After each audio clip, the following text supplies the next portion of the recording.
What we're going to talk about right now is knowing what you want, not only just in a relationship, but in your Philippine experience, your retirement, what you're going to do with your time, what's important to you. Now, the way I look at it, again, I've been giving it some thought. When it comes to knowing what you want in terms of lifestyle, there's so many different things people want and everything, but when you talk about the approach, but there's four major categories that I think you could almost umbrella and make everything else a subgroup under those four large categories. The first category, we'll call this the passive married plan. And I believe it's the plan that the vast majority of expats end up employing by default. He's now finally reached retirement age. He's about 63, 65. Maybe he's widowed. Maybe he's divorced. Hasn't really been in a relationship for quite some time. So he hears about the Philippines and visits and realizes, wow, my money goes a bit further, and there's all these wonderful young Filipinas that are open to a relationship with a guy like me, and so he moves here, or meets a Filipina and gets married, returns either to his home country or lives in the Philippines. Now, in the sort of fully retired passive mode married guy scenario, we're talking about a guy who pretty much becomes a full-time husband and dad. Again, gets married to a younger Filipina, and they establish a home, whether here or abroad, work on the marriage and just kind of reset the clock back to where he was in his younger days, and begins life with this younger Filipina, having a family, having some kids, and putting them through school and saving for their college, and just enjoying life, being a retired guy married to a younger woman, and it's great. And by the way, out of these four different scenarios, I'm not here to tell you which one is better, because it all depends on what you want. Being a husband and a dad is a full-time job. And the reason this is very appealing to many retired expats is because one of the biggest regrets we have, at least good, decent men, is that we look back on our younger years and we got married, in our 20s or so. Right away, we hit the ground running. We didn't just have a family and kids that needed our time. We had to go out and hustle and earn a living. Our time with our kids was sacrificed. Off we went at 8 in the morning, or we worked a night shift, and we didn't get to see our kids when they were small. Well, when you're retired and you have kids, you've got the whole day to spend with your kids. That's what a lot of people don't really, take into account, is that it's a whole different ball game when you're older, and especially if you're living here in the Philippines, it's very easy to have a nanny who is going to help the wife, and again, you're with a younger wife, so she's got plenty of energy, and but there's plenty of help to do all the other stuff, like the diaper changing and cleaning up after them, picking up the toys and all that stuff. You get to focus as a man on being a dad. You get to actually spend time. You wake up, you have breakfast, and you got the whole day pretty much free to spend time with your children. That you couldn't do that when you were younger, because you had to take off and work 8 to 10 hours a day, maybe 6 days a week. So there's that plan, and again, we'll call that the fully retired passive married guy plan. Now we'll talk about plan 2, whatever, plan B. And I call this more the active married guy plan. Now, the active married guy plan, I know quite a few guys who do this. They're either engaged or married. They have kids, some don't have kids. And these are just different guys I've bumped into over the islands. And here's what they did. They came here, and they knew they had certain things they wanted to do in addition to being married. These are high energy guys. These are guys who, like, for instance, one of them, a buddy of mine, he's engaged, and right now there's no kids. 5 days a week, he gets up at the crack of dawn, the real crack of dawn, not my dawn. My dawn is about 8 or 9 a.m. He gets up when the sun comes up, and he goes out Monday through Friday, and he golfs with his buddies. And he golfs for like 2-3 hours. And that's his thing. He loves golf. It's good exercise. He gets to hang out with his buddies. That's his routine. That's how he starts his day. Then he comes home, he has lunch, and then he plans out the rest of his day. And he's very busy. If he's not doing some sort of construction or meeting with the mayor, then he's out snorkeling or whatever. I mean, he is just active. He is just busy till like 8, 9 p.m. And then he's just knocked out. So it's an active lifestyle. A lot of guys, they want to come here. They either ran a restaurant before and they want to do it here.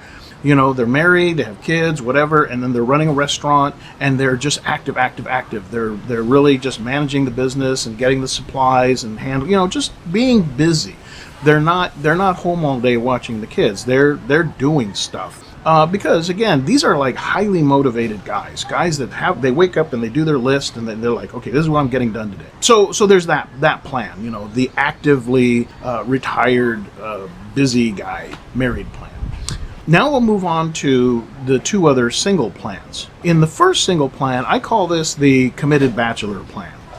Now, the committed bachelor plan gets a really bad rap. Number one, because, especially in the Philippines, marriage is everything. Marriage is like, you're not really, your whole stature is almost in question as far as like, what are you doing with your life if you're not in the process of a relationship or getting married or engaged. It's like it becomes a big topic. Marriage is a huge topic here in the Philippines. And I know a very small group of guys, and these groups get smaller and smaller. I know a group of guys, and I've spent a lot of time talking to them and picking their brain, and they've been really good to just befriend me and share their position with me. And they just know in their heart of hearts that they're never getting married. They've never been married. They don't want to get married. They've never had kids. They don't want to start having kids. They know that they're living here. Another guy I know, he spent 6 months in Cebu, 6 months back in the States. They know they are just not going to get married. They don't even want a steady girlfriend.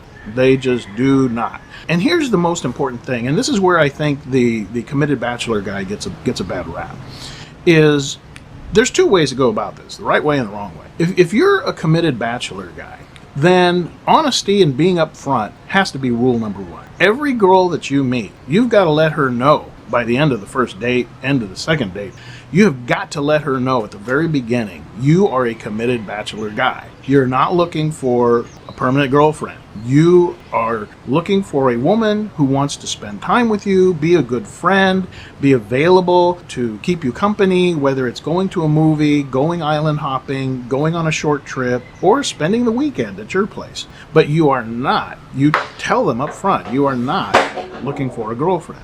Now, the wrong way to do it, and this is what gives the committed bachelor guy a bad rap, is guys who think they have to lie in order to keep a woman in their life. And so what they do is they see a pretty girl and they chat her up and they go out with her, and then they pretend, or they just flat out say, I want to get married. They know they never want to get married, but they're lying. And they lie because they think they need to do that, because they think, well, if I tell her I don't want to get married, she's going to leave.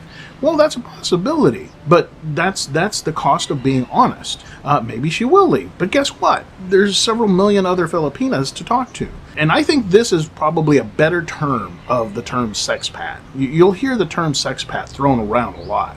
And I think it's painted with a very broad brush.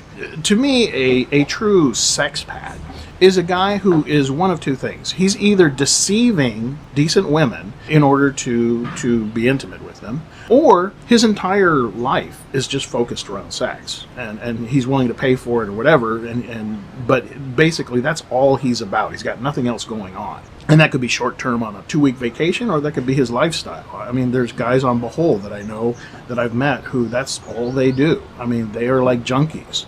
So that's why I believe the committed bachelor guy gets a bad rap. Now, all the guys I know who are upfront and honest, who tell women, and if she's not okay with that, she's free to say, I'm not that kind of girl, I'm not into that I want more than that, I want a relationship. Well, okay, then we'll be friends. I'll say hi to you when I see you at the mall, but, find somebody who does want a real relationship. There's no need to be deceptive in order to be a committed bachelor here and have an active social life. There are plenty of women. I mean, you only need maybe 5 or 6 really to rotate through the month, and you can swap in and out. I mean, basically, there's plenty of women who, when you sit and talk with them, and I've known quite a few, who, when I was not in a relationship, I just simply said, I don't want any commitment. And I've even had Filipinas come to me, and they were the ones who brought it up to me. And they said, I don't want any strings. Promise me you're not going to fall in love with me. I'm still waiting for my boyfriend to come back, and maybe he never will, but I still love him. Don't fall in love with me. I just want company. I just want someone to be there for me. Can you do that? I was like, yeah, I can do that. So that's what we did. So there's no need to lie. is my main thing here with the committed bachelor plan. There's no need to lie. Just be upfront with what you want and know what you want. You don't want a committed relationship? Tell them that. That way they can choose to either be with you or not be with you. Because if they're with you, they're not going to let their heart get attached. They're not going to bond, is the word they use here, bond. They're going to know that you never promised them anything other than companionship. Now we're going to get to the fourth and smallest group. The fourth group is, I call that the single creative artist guy. Okay, the single creative artist plan. There aren't too many of them, honestly, because we're talking about a guy who is single. He is decided to be a committed bachelor. He doesn't want time. He doesn't want to make time for a relationship. He does want companionship every once in a while.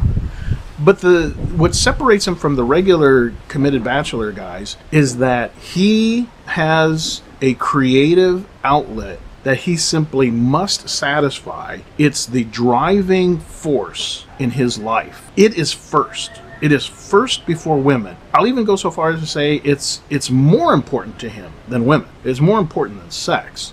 They have, and it could be just about anything, but they know they are an artist, they are a creative person, they are a passionate person about whatever this subject is, and they will devote days, weeks. They will go, these are people who go 14 hours straight, 24 hours straight, plugging away at whatever creative thing this is, and then they just knock out and sleep for 12 hours. And we're talking about guys that maybe they wanted to write that novel or series of novels. Maybe they want to work on a screenplay and go back to the States and try to market it.